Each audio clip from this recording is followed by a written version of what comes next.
来看这真正是愈讲愈有影呢，这是屏东垦丁南湾的海墘啊，这风台就要来啊，煞搁有人搁伫海里咧这取影，即马就上风台警报已经发布，南湾沙埔呢全区拢来抽红线，是禁止水上活动的，也就是讲这取影的人若准无配合，安尼垦管处就会来开罚。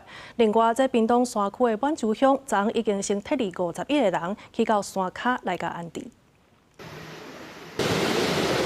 风风风台慢慢挖进南台湾，海影一阵阵拍对岸边，画面详细看，垦丁南湾的海面，阁有人咧冲影，因为已经发布风风风台海上陆上警报，南湾沙埔拢有红线禁止水上活动。垦管处表示，安尼已经违规，请民众配合，无会开罚。11月11号早上6点又发布了陆上台风警报，所以目前所有沙滩全部是封闭的。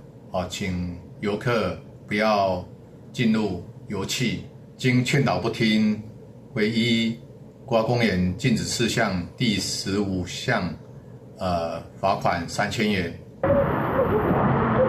居民轮流上车，准备撤离。屏东满洲乡对昨下晡开始，雨就无停，风嘛袂息，点钟雨量超过40毫米，风速超过12级，烦恼当地居民的安全。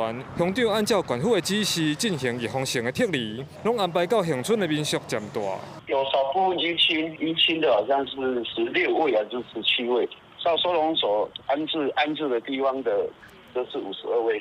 今仔日早起，县长周春美前往东港大潭捡水池，视察工程进度。水利处表示，工程未受到风台影响。